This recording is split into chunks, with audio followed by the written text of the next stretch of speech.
Passionate, driven, enthusiastic, euphoric. This is who we are as entrepreneurs. But how we leverage these incredible attributes to dream and build businesses that scale and grow is what this podcast is all about. Hello, I'm attorneypreneur Josh Brown, and welcome to Franchise Euphoria.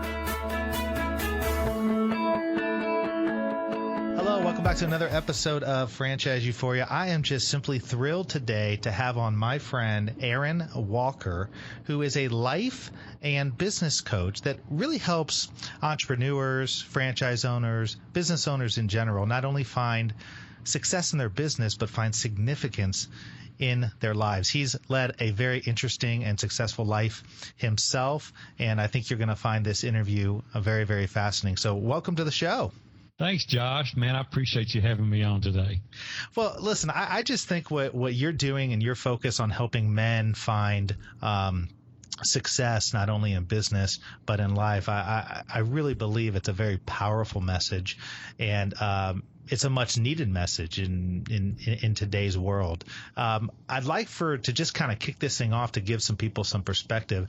If you could just talk a little bit about your history, not only with business, but how you were able to turn your business success into life significance. Well, I appreciate that. I'll give you a little backstory. I'll give you 36 years of business and marriage in about 2 minutes. How's that? Oh, I love that. I'll give you the backstory.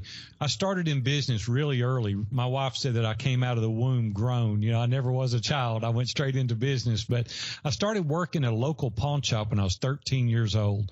Fell in love with that business at 15, Josh. Can you believe that? I fell in love with that business, and I knew what I wanted to do for a living at 15 years old. I went to summer school and night school for 2 years. When I was a junior in high school, I had enough credits to graduate.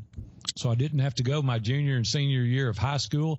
So I started working every day. I met a couple of really successful guys. They were the 21st largest property and casualty insurance company in the nation at that time. And they were investing with me in diamonds and gold, and they were just trying to hedge against inflation. So they were making these investments. Well, I went to them one day and I said, listen, have you ever thought about maybe going in business and we'll open a pawn shop? And they said, no, we've never considered that. And I said, well, I want to go in partners with you. And they said, how old are you? And I said, I'm 18. Wow. And they said, wow, that's what they said. And so they thought about it a couple of weeks. They invited me to their offices and they checked on me at my church. And then they checked on me at the school and found out, you know, I wasn't Charles Manson or anything. And they said, well, hey, let's do it. But we want you to have skin in the game. We're going to go to the bank. We're going to borrow the money. And then you're going to sign on the note. And I thought about that a minute, and I talked to my mom and dad about it, and they said, hey, we've got nothing, you know, you got nothing to lose, so why not? And so I said, well, you know, okay, so let's do it. So I went to the bank, signed. Well, Josh, at 18 years old, this is in 1979, but I had $150,000. I had a checkbook, and they told me to go open the store. So I was a nervous wreck, man. I was scared to death. So I did exactly that. I negotiated a lease in a shopping mall, and man, the Lord just blessed our business just phenomenal. When I was 21 years old, 3 years later, we had paid off a 10-year loan in 36 months. Really? We saved the money, went and bought another store, bought my third store when I was 25. When I was 26, we opened our fourth store. And then a company in Fort Worth, Texas called Cash America came to town. They are a Fortune 500 company. They were growing through acquisition. And they came and made me an offer, and I said, well, hey, that sounds pretty good coming from a background of no money, no opportunity. And, you know, 9 years later, I'm able to retire. And so we sold out. And here's what happened, Josh. I discovered it was the biggest blessing and one of the biggest mistakes I've ever made. I had no trusted advisors around me whatsoever to guide me and direct me. I was a guy that came from a family of no money, a very humble background. My dad never made over $15,000 a year in his life. Wow. And so I couldn't get any financial advice there. And so we sold out. But 18 months later, my wife was getting me out of bed in the middle of the day, and I was bored to death. I had plenty of money. You know, I could sit at home, but I had no purpose. I had no reason to get out of the bed. So I gained 50 pounds. Don't tell anybody that, but I gained 50 pounds. And I was fat and lazy and bored. And so my wife said, we've got to do something. So I went back. I went in partners with the pawn shop that I started with when I was 13. I left there at 18, and we grew that thing 4 times the size that it was. I'm a creator developer. Yeah. When we're maintaining and managing, Josh, I get very bored. So we bought a new location, built a new store, we grew it. And then something really tragic happened, Josh. In 2001, I was on the way to the office. I had been totally focused on success my whole life. A pedestrian was crossing the street to catch a bus and didn't see me, ran out in front of me, and I struck the pedestrian. And he lived 3 days in the Vanderbilt trauma unit. And forever and a day after that, my life was changed forever. So I went back and sold the business. I said, hey, I've been chasing success my whole life, and there's got to be more to life than just success. So Robin and I, we got married. I forgot to mention this a while ago. 2 weeks out of high school, we got married. So we've been together now 35 years. But we decided to build a new house, and we were going to take some time off. So I took 5 years off, regrouped, refocused, got my bearings back under me, and went and opened a construction company. And we took it to number 1 3 consecutive years out of a 10-year period in Middle Tennessee. And then at 50, I retired and started coaching men, and I opened a business, and I called it View from the Top. And now I get to lead men each and every day. I facilitate mastermind groups, and I'm writing some courses, writing a book. And Josh, I'm having the time of my life. Wow, that's a whole lot to digest. That's an incredible. You did pack all that in just a 2-minute segment. That's really an incredible biography there. Let's take a step back right to the outset. What sort of caught my attention at the beginning was when you said at 15 years old you knew exactly what you wanted to do. That's a rarity, I think. What do you think attributed to you understanding that at that young age? Well, like I said, I started working when I was 8. And I bought a lawnmower at Western Auto, saved my money, $300, bought a lawnmower, and I had a little lawn care business when I was 19 years old, the church in our community and a couple of yards. And then I started working with my next door neighbor, and he had a delivery service, and I helped him on weekends when I was, 11 and 12 years old. Then when I was 13 years old, I went to work for this pawn shop. I just wanted to work. I love being around people, and I love to encourage people. I love to be around them. I love to laugh. I'm a salesman. And so I just love being around that. And when you're in the pawn shop business, you're dealing with all kind of cool stuff all the time. And I just thought, this is something I want to make a career out of. So I elected not to go to college. I didn't go. I've got an education, but it's through grit, determination, and perseverance more than academia. And so I just elected to do it a different route. It paid off, and I did okay. What I discovered in that process was in 2001 how there was total success in my life, but there was no significance. And I've dedicated the last 3/4 of my life to significance, because there's a lot to success, yet there's a lot more to significance. And I didn't want to have just success for me personally. I wanted to leave a legacy of significance. And so it's a lot of hard work. There's a lot of things that you've got to do in order to be significant. I want to be that with my family, in the community, and with my colleagues. And so I've gone kind of on a quest over the past number of years, trying to teach men to be successful, because you don't have to choose. It's not either or. We can have both. And so I help men determine what success is for them, and then I help them to determine what significance is for them. And we marry the two, and we set out on a journey to accomplish that. Well, it's a really interesting and worthwhile endeavor, because, so many people, in the space that I deal with, and people trying to find businesses, whether it's a, franchise and they're looking to run a business, or they're looking to start their own business or to grow their own business, so often the focus is on the business, because we all know the statistics out there, and certainly these statistics are stacked against you from a success perspective when you start a business. So there's a lot of pressure there just to maintain your business. And it can be very, very easy to get your life out of whack. I mean, I speak from personal experience as well. I mean, I have my own my own business, my own law firm, a second business as well. And even right now, it's really, really hard to keep that life balance. I wonder, is that part of your training and your workings, is that you help people identify and figure out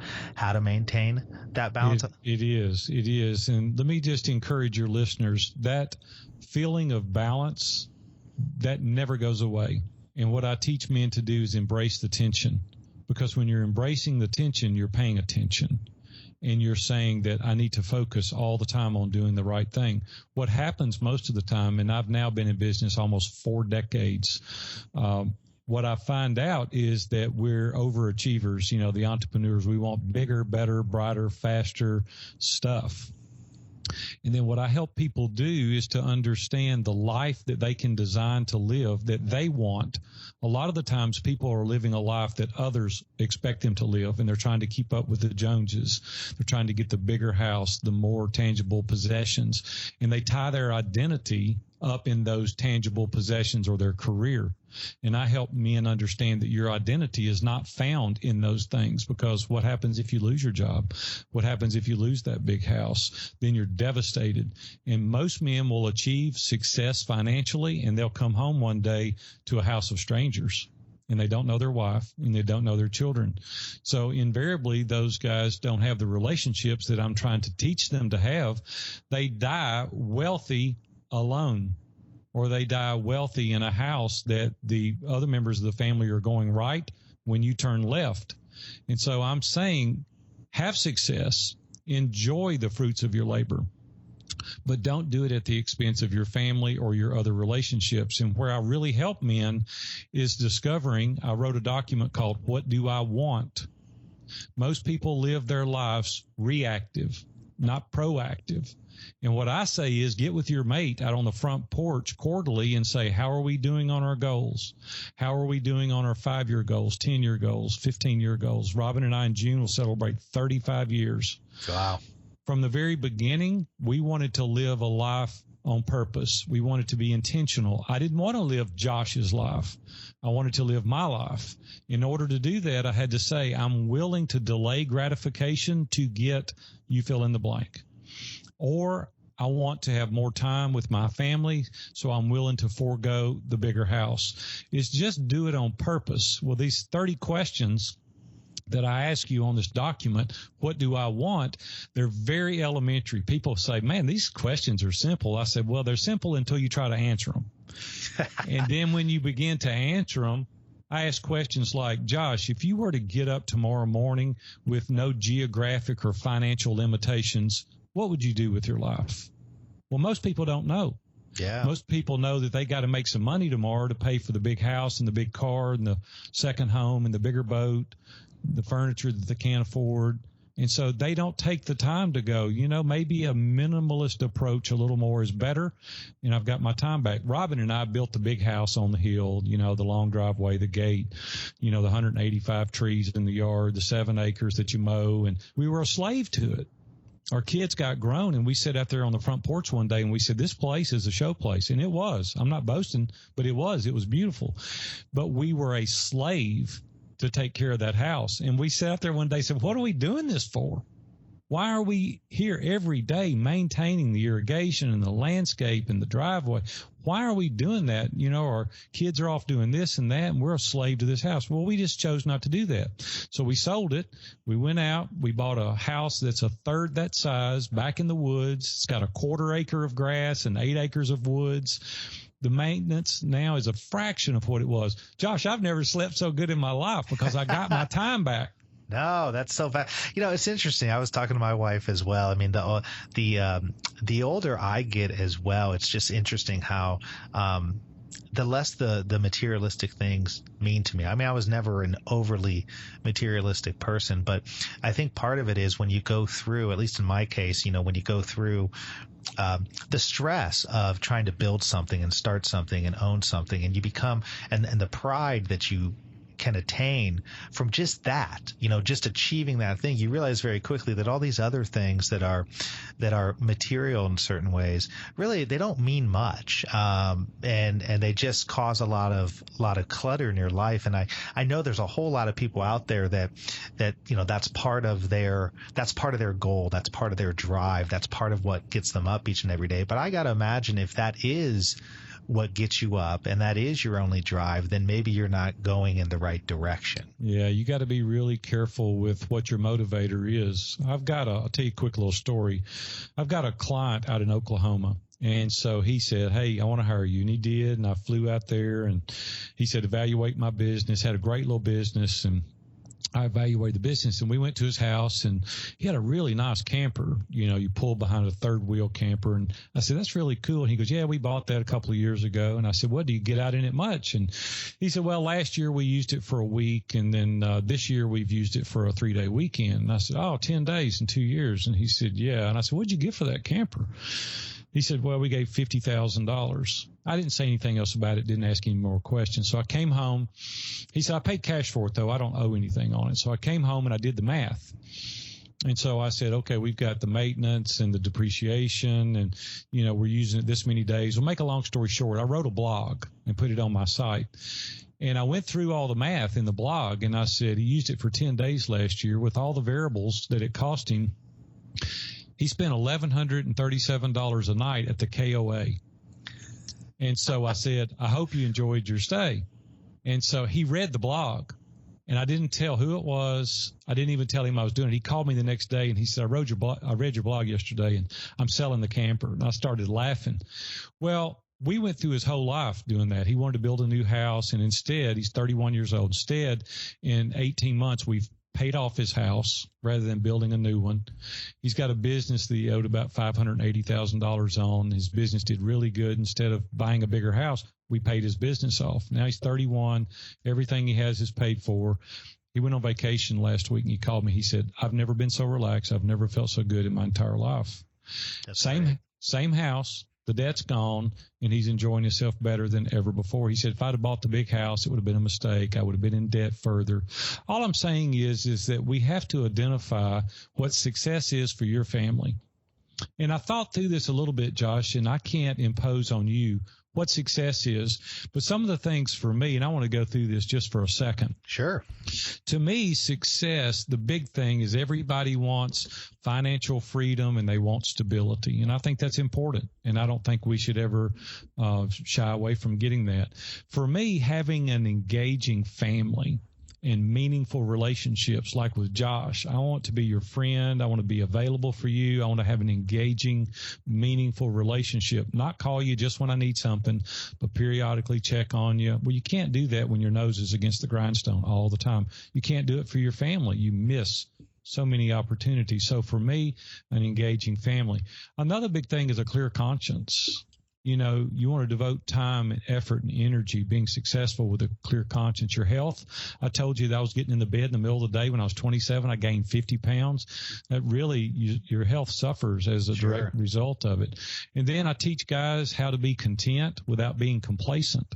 And they're two entirely different things. You want to be content in all situations, because happiness is a choice, not a trait.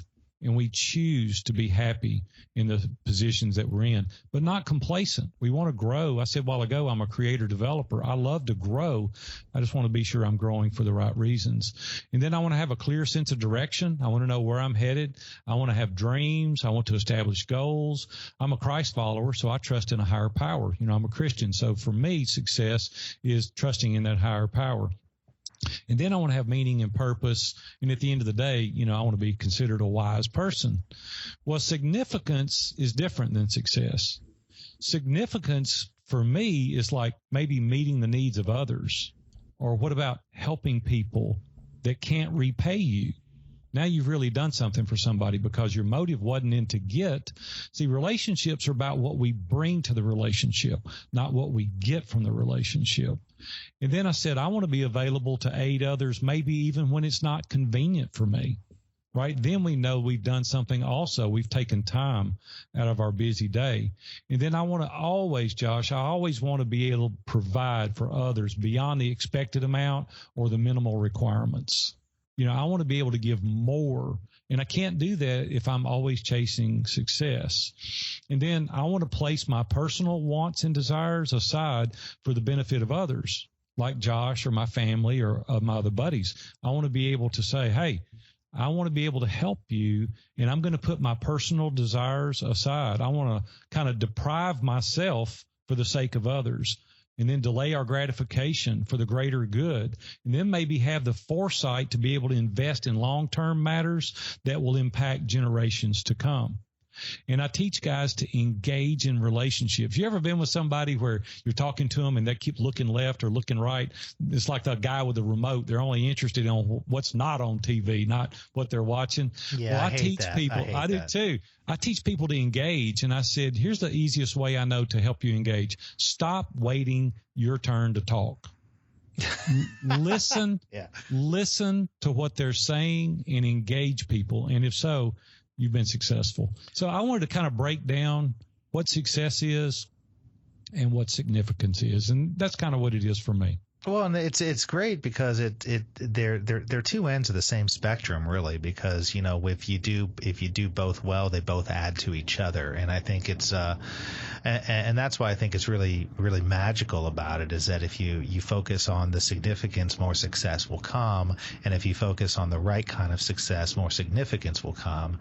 And I think that's something that from my perspective, entrepreneurs crave and people who are getting into business crave. But it's also something that people who don't have their own businesses crave. I mean, just, average workers or who, people who work for others. I'm curious, are most of your clients entrepreneurs? They are. Okay. Yeah, they are for the majority. There are a few folks that I've coached, that are CEOs or CFOs or COOs of different companies, but for the most part, they're entrepreneurs. So when somebody works with you, is it on an individualized basis or a group basis? Yeah, I do both. There's a couple of different ways that you can work with me. First is one-on-one. I have designated time that we talk either in person, on the phone, Skype, ever how we talk.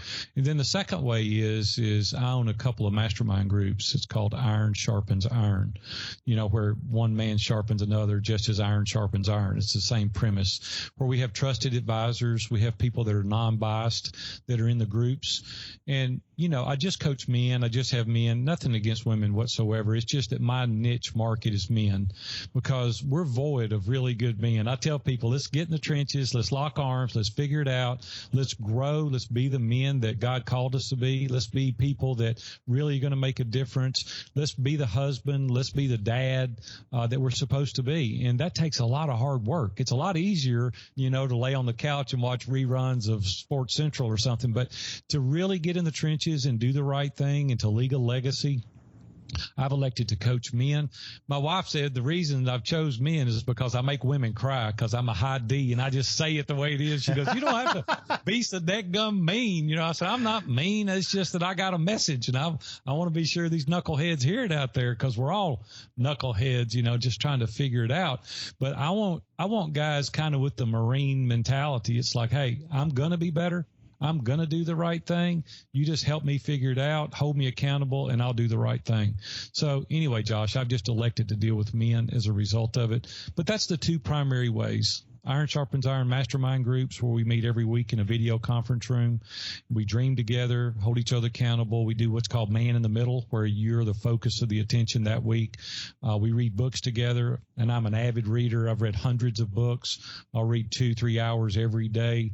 Not every single day, but most every day. And I want people to educate themselves better and to learn the techniques they need to do to be the professional in whatever arena they're in. So we're all about business, Josh. We really get into it. And it's not just in business, but it's family. I want you to get whole at the office and at home. And I want to set boundaries up. And I want you to say, when I'm present at home, I'm present. and I don't want you to be, the electronics and doing all that stuff. Let me tell you this. I can teach you to make money. It's not that hard to make money. Seriously. It's really not that hard. And you can lose money. You can do businesses that don't work out the way you'd planned and you lose money. Businesses don't have a memory, but your wife and children do. Oh, that's great. I want those guys to be served well by you at home, because you get one chance to go at it right with that wife and with those boys or those girls, your children. At work, you can get multiple do-overs with no memory. At home, you can get a do-over, but it's a lot tougher road. So I just help guys really focus on their relationships at home as well as the success at their office. Well, that's got to be one of the most impactful things that you do, especially in this world we live in now, which in many ways is boundaryless. And so that has its advantages, right? I mean, business is changing because of it in terms of where you can operate geographically, where you can be located. But of course, we all know the downsides of that, where, you're on 24/7. I could certainly relate to that, having my own law practice. Just ask my wife how often I'm at home and I'm on a call or I'm on the phone, and it's very, very challenging to not do that when you have your own business. And so I think that's probably a very impactful lesson that you can teach through your coaching. Josh, let me touch on that just for a second, because like I said, almost 4 decades now, I haven't had a paycheck since I was 18. I've always been self-employed. And so I've had to make these decisions now almost 40 years, what you just said. And let me just give you a word of encouragement. When I was in the construction business, we built high-end residents, and I mean high-end. It was high-end. It was multi-million-dollar houses, some of them that we built, and $500 to $2 million plus houses. So we dealt with high-end executives. A lot of the houses that we built, invariably they would say, "Hey, I want you to meet me on Saturday or Sunday to do this or that." And I just said, "Hey, Mr. Smith, I got a family too, and I can meet you during the week, but I'm with my grandkids and my wife on Saturdays." And they'd say, "Well, it's the only time I have." I said, "It's the only time I have too." And we can meet during the week, or we can meet next week, but I don't work on Saturdays and Sundays. And my partner would say, "Hey, I'll meet him." Well, invariably he met every Saturday because he would, and I wouldn't. And so is this why you were growing the business? So this is why you were growing. It doesn't matter when it is. My point is yes, growing it, not growing it. I'm saying that you have to set boundaries, because other people will fill your calendar if you allow them. Now, here's what I found out. People will respect you more. Now, right then, they may be irritated about it, but they will respect you more because you've built boundaries around the things that are the most important to you. Now, Josh, I'm not trying to step on anybody's toes here, but I'm going to say it, okay, because that's what I do. That's why I don't coach women. I make them cry. Just say it. Here's the thing. Our words don't coincide with our actions. And here's what happens. Oh, yeah, my wife's important. Oh, yeah, my children's important. And we continue to do the same thing over and over and over that doesn't match up. I'm just saying, we say it's important, but our actions don't speak that. And all I'm saying is don't say that. Just do what you're doing. Don't complicate things by saying it is important and then your actions don't match up. If your wife's important and she's priority one, you need to treat her that way. Your kids are number one, they're priority. You need to treat them that way. You need to do what you say. You need to put the boundaries up and tell the client, "Hey, I love you," and all that, but you'll be here again Monday, and my kids are going to be gone when they're 16. And I don't have but a few opportunities to do this or that. Those clients, they're always going to be there. There'll be more clients. There'll be more money. There'll be more opportunity, but you don't get another chance with them kids. And I'm just saying that if you say they're important, treat them like they're important.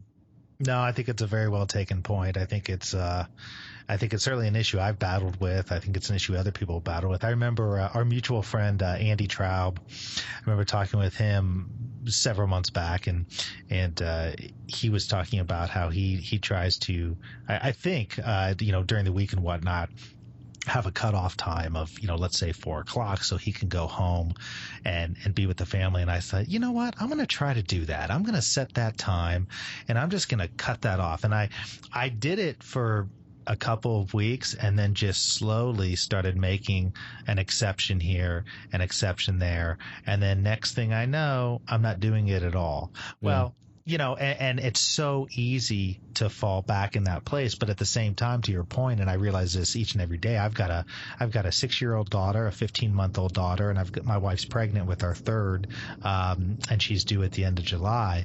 And we all know how fast the time goes by, right? I mean, the 6 years so far has just flown by with my daughter. You don't get that back. And so, well, here's what you do get going the other way. Okay, so there's a lot of things, Josh, I did wrong. Many, many, many things I did wrong. So I'm not sitting here saying I'm perfect, because I'm not. One thing I did right, though, was invested in my children. And let me tell you what happened as a result of it. I've got a 32-year-old daughter now. I have 4 grandchildren, and I have a 29-year-old daughter. And not long ago, my oldest daughter came, and she sat down in the den beside of me. Of course, she's been gone now, 14 years. And she sat right next to me on the couch. Now I'm looking around. There's chairs everywhere. We got other couches and chairs everywhere. And I look at her and cut my eyes over, and I say, "Yeah, what's up, Brooke?" And she just smiled. And I just jokingly, because she never asked me for anything, I said, "How much money do you want?" She just laughed. She said, "I don't want any money." She's never asked me for anything in 14 years. But she looked at me and she said, "No, Dad, I just want to be near you." And I'm like, oh, my goodness, that's a home run for a dad for their 32-year-old daughter. And the reason she wanted to be near me is because I invested an inordinate amount of time all through their childhood. I was at all their events, their practices. I made time. And there was opportunities that I had that I could have made more money. I could have opened another store. I could have made another sale, right? And here's the other thing, and I wanted them to feel important. And this is just a couple of little nuggets maybe your listeners can hear that says to them, I'm important. Always, I took their call. Okay, I didn't care what I was doing, because if I was with Josh Brown and I was in a meeting and my daughter called, I answered the phone, because I love you, Josh, but you're not as important as my daughter. Absolutely. And my daughter may need me. And if I was available on their dad, they were counting on me. I almost fired an employee one time because they took a message. They didn't come and ask me. And I said, "What part did you not understand when I said I'm always available for Robin, Brooke, or Holly?" And they said, "Well, you were with a customer." I said, "I didn't care who I was with. The point is, I'll decide. You won't decide for me. I'll decide if I'm going to take the call or not." But I'm just saying my actions coincided with me saying they're valuable. See, I handled them carefully because they're important, and I gave them time because they're valuable. And if I give all my good time at the office, or I give all the time away and I come home and I have nothing left, I'm irritable, they're in bed, I don't have time to pitch the ball with them, they're not important. What's important is you were making more money so you could pay for a house you might not could afford, or the car you shouldn't have bought, because you were spending all your time making money on tangible possessions that are going to rust and decay and go away, that don't matter. And all I want to do is point guys to their spouse and their children, things that are important related to your relationships, because they think these tangible things are going to make them whole. And they're not. I'm just telling you, I've been there. I've done that. And they don't. But when you go home and tell your wife, "I'm done for the day. It's 4 o'clock or 5 o'clock, and I'm going to spend the rest of the time with you," do you know the value of you in her eyes just went way up? You know why? Because she's important. And she feels important as a direct result of it. So just let your words coincide with your actions. Yeah, no, absolutely. I completely agree with that. And I am trying to do better. I know a lot of the people out there listening are probably nodding their heads too, like, yeah, I need to do better at that. Josh, I'm going to hold you accountable, man. I'm going to call you and Please do. Well, I tell you what, that's a big part of maybe what we need to talk about is accountability. 20 plus years, I've had 3 men hold me accountable to the things I sound like I'm preaching on here. You can call me Andy Stanley today if you want to, but I'm just saying that these guys say, "Hey, how are you doing with this? And are you treating Robin this way? Are you available for your grandkids? Are you spending too much time at work?" I called Robin up my office the other day, and I felt it. I just knew the tension was mounting because there's a project I'm working on. And I said, "I'm working too much, aren't I?" And she said, yeah, you are. And I'm like, you know what? I'm going to cut it off at this time. I'm going to be done. I'm going to set it aside. We got a little rule at our house. You don't bring your electronics to the bedroom. You don't bring your electronics to the table. There's certain times we turn them off. We're done. I can always send one more email. I can always contact one more client, there's always one more something to do. Invariably, always. It never ends. It never ends. No, but we have to build the boundaries, and we have to have the accountability. Like you said, I did it for a couple of weeks, and then I, fell off the bandwagon. Well, you need those guys in your life that are calling you out. You give them permission to call you out. You say, hey, I know I'm weak in this area, and I need you to ask me on a regular basis because I want to do the right thing. And when you give people permission to do that, the dividends that you reap as a result of it are huge, and they're life-changing. Oh yeah, I know for that period of time I was doing it was fantastic. I was getting more focused and dedicated time with not only my wife but also my children and everything, and it was fantastic. So yes, I would like for you to hold me accountable to that. And certainly that is one of the challenges that, men have out there, who are out there, they're working and do it. You had touched upon this earlier. Obviously we all deal with significant obstacles, or challenges. And you mentioned one that I cannot even imagine, the tragedy, or the car accident, that you had mentioned earlier. How were you able at that time and then going forward to move forward with your life? Because I think there's a lot of people, we all go through challenges. Life doesn't stop when you start a business, or life doesn't stop when you grow a business. And there's a lot of people that get hung up and can be really on a good path, and then they get derailed. So I'm curious how you were able to maneuver that. Well, it wasn't easy, and it took a lot of time. I had a counselor that I went to and talked through that for a number of years, because you can only imagine what that can do to you emotionally. You hit a pedestrian. It's like, it wasn't my fault. Everyone around testified to the fact that he had been warned previously. A friend of mine was a friend of their families, and he went to him and said, hey, Aaron's a good guy. I know his family for 30 years, and, they're great people. And also, there was never a lawsuit or anything like that came out of it, because he was clearly in the wrong. But still, my attorney said, don't contact the family. What's the first thing I did? Maybe I shouldn't, but I did. I just said, hey, I've got to give my condolences, and, I don't even know what to say. What do you say? You can't say anything. You just got to be there. So anyway, it's a long story as a result of that, but it took a lot of time, to work through that. And, we can't live in the past forever. The mastermind group that I've been a part of, my personal mastermind group's been some guys you made, Josh. I don't know if you know any of them. Dan Miller, of course, Sure. Dave Ramsey's been a part of that same group I've been in for a decade or 12 years, and Ken Abraham and James Ryle, and some really, really cool people for years and years and years. And there was a real tough thing besides that I was going through one time, and one of them called me one day and said, I've got a word for you. And I said, well, this is going to be good. I'm looking forward to it. He said, you're wearing the crap out of everybody around you. And I didn't even know what to say. I said, what? And he goes, you can't get over this dilemma in your life, this tragic thing. And it's time to move on. It is time to put that behind you and move on. And he said, I got to go. I'll see you, and hung up. Wow. And I'm like, I was mad. I was, what is he doing? He's done this to me, and he's hanging it up on the, what is he doing? And then I got to thinking about it, and I said, you know what? He cared about me enough to call me, to help me. I needed that push, and it changed my life.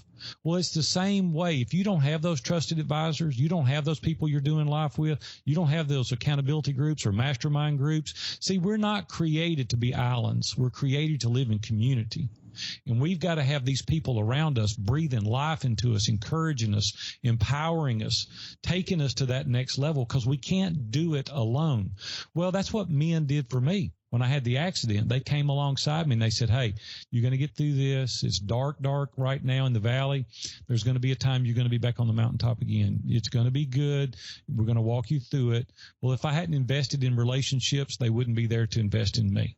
And so I'm just saying, continually build relationships, get those people around you that are trusted, non-biased advisors that can help you, that care for you, that can propel you forward. And that's the only reason I got through that, because I had people in my life like that. Well, that's really inspiring. I mean, I think a lot of people maybe can't resonate with the actual experience, but can certainly resonate with having challenges and difficulties and trying to overcome it, where we all know it can set you back. And sometimes you just need somebody to say, listen, you've got to put it into place and move on. It's just interesting talking with you, because so many, it's just a reminder that so much of the personal crosses over to the business and vice versa. And especially in the day and age where we live in, where we are accessible 24/7, and it really is crossover. There's a lot of things I'd like to talk with you more about. Maybe I'll have you on for another. That would be episode. Awesome, man. Yeah, I'd love to come back on your show and maybe discuss other topics. And if you'd have me back on, I don't butcher your show too bad, or run everybody off, But, no, I love it. I would love to come back on. Absolutely. I spend so much time on this show when I'm talking with people, or when I'm on doing it myself, talking about sort of nuts and bolts things just relating to the business. So I certainly welcome awesome. Your perspective, where you bring sort of the personal side into it. And I think a lot of the people will benefit from it and appreciate it. I know you have, before we go though, I know you have a few nice things that you've done. I do. Yeah. I'd like to give away a couple of things to your audience. I'm not trying to sell anything. We're going to give these away. So let me tell you what it is, and then I'll tell you how you can get them. Awesome. There's 3 documents that I use everyday coaching. One of them is a personal assessment, where you get a loan, you print this document off, and it's about 3 pages, and you go through and you discover what your ideals are, your identity, your faith, your relationships, career, things that are really important to us as individuals. And it's just a true false questionnaire. You just kind of do a deep dive into yourself. The second thing, most people never try to discover what they want intentionally. So I created a 4-page document. It's called What Do I Want? There's about 30 questions on this document, and you just live your life on purpose, intentionally, on paper. And as I said earlier, a lot of people say, I don't know what I want. I don't know how to get there. And so this document helps you get there. The third thing is called Steps to a Productive Day. They say, I understand who I am. I know what I want, but I don't know what to do next. And this is just a document that tells the important things you must do each and every day. I start you out really early, when you first get up, some things that I do that's important to me, and I walk through my entire day. And life is just a complete fullness of successful days. That's what a successful life would be. And so these 3 things will help catapult your life to the next level if you'll just implement them. I created a landing page just for your audience. It's viewfromthetop.com/franchise euphoria. And if you'll go there, these are free. Download them, use them ever how you see fit. And I hope it helps you figure out who you are, what you want, and how to get there. That's really, really gracious of you. I really appreciate that. I think a lot of people will find benefit with that. And how can somebody, is that the best place to get a hold of you? Is View from the Top? Yeah, okay. Just go to View from the Top. And my email is Aaron, AARON, @viewfromthetop.com. Twitter is @VFTCoach. And so I'd love to connect with you there. If any of your listeners are men, they want one-on-one coaching, I'd love to help them. There's 3 different programs. They're all explained on my website. And then the Iron Sharpens Iron Mastermind Group, where 10 men meet every week in a video conference room. They come together with the same men every week, and I facilitate every group. Man, I would love to have you involved in these groups, because these mastermind groups for over 2 decades now have been a game changer for me. It's like having your own board of directors, Josh. And so it is an awesome experience. And if you just got a question, you want to reach out to me, I'll be happy to answer it. Well, that's fantastic. Thank you so much, Aaron, for really, your time and really just getting into the personal things. I really appreciate that. And I think your message, as I said throughout this, is really, really vital and important. And a lot of people will take it to heart and hopefully reach out to you. And I look forward to, of course, staying in touch and having you on for sort of a part 2 episode. That'd be awesome, man. Thanks, Josh. Have a great day. Thanks for having me. Thanks.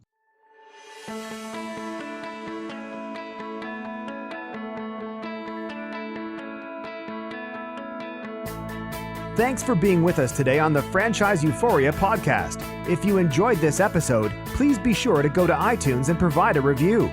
Also, please remember that although Josh Brown is a licensed and practicing attorney, nothing contained in this podcast should be construed as legal advice, because it is not. The information contained in this podcast is general and educational in nature, and none of it should be relied upon as legal advice. That being said, if you have questions for Josh and would like to contact him, please email him at josh@franchiseeuphoria.com. Thank you so much for listening, and we hope you tune in to our next weekly episode.